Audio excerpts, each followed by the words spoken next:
I'm photographer Mark Bowers. I'm talking pictures this morning with the host of Saturday Evenings on ABC Radio.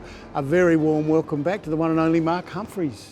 Thank you, Mike. Lovely to be back. From a tropical low to a tropical blow, Alfred's the winds were felt in Canberra, Mark, and I did love this Mark Knight cartoon. Mr Albanese's hopes for an April election paddle out were dashed on the rocks. Or is this a post-Scott Morrison Hawaii thing, that now you get to the disaster zone before the disaster has happened? Everyone is racing for the hose. Right, exactly, that's it. ABC photographer Brendan Esposito just caught this beautiful moment of the Prime Minister at Lismore SES. There he is, and everyone else is having a great time. And it reminds me of when they were making The Killing Season and they were filming Kevin Rudd in Harvard, and he'd deliberately made sure there was always someone with him so they could never say that he was the loner in exile. Beautiful David Rowe cartoon, Mark, working it from home. Oh, yeah, I know. No, made it back.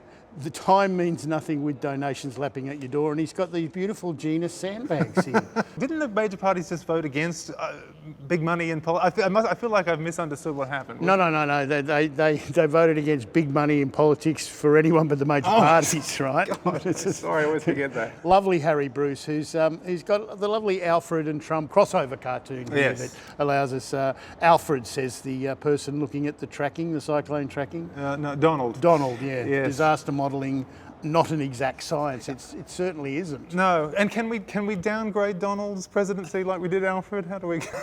Maybe ex-president Donald. I think maybe that gets my vote. And a lovely Brett Lethbridge with the friendly gesture, high five, whack, whack, whack. Yeah. Donald certainly keeps the enemies close. Well, it's certainly shaking up the world order of things. Beautiful David Rowe. The charge of the tinfoil hat brigade, as Mr Albanese here is looking at the tariffs paperwork. We're here to make aluminium great again. As we have a special Trump connection. This actually raises a good point. Maybe the problem was that we need to start saying aluminum. When we said, could we have exemptions for aluminium, you didn't know what we were talking about. No. Kathy Wilcox has the Prime Minister here, walking a very fine line. It's sort of shirt front nicely. Sure. Right, now is the time to be bold and brave, show leadership and stand up for Australia's interests. Right. Without upsetting Trump, China, Israel, the opposition, News Corp, fossil fuel, the gambling industry. Yeah. I mean, Kathy's the best. Mark, politics is starting to resemble a bad sitcom, and this week it was Malcolm in the Middle. Lovely Mark Knight cartoon with the USS FAFO turning up here at Malcolm's door. You know how you accuse Mr Trump of being unpredictable, erratic and confrontational with allies?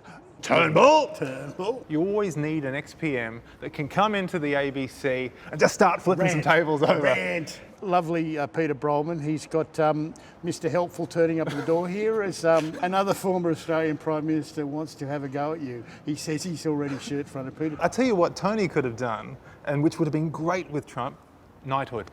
That if you give Trump a knighthood, oh boy, he likes that sort of stuff. That's it, right? exactly. Gina Reinhardt has unveiled this mural of her 70th birthday with all those present, and Mr Dutton here, the leader of the opposition, in front and centre. I mean, normally you have to wait until you've already been Prime Minister to get your portrait done. He's to skip the queue. You need a flag and a horse. Always. Guy Sebastian singing, like, it's got everything. Oh, Guy. But I mean, Gina, you know, fair play. There was that portrait of her hanging at the National Gallery. She didn't like it. If she wants to commission her own one, I get it.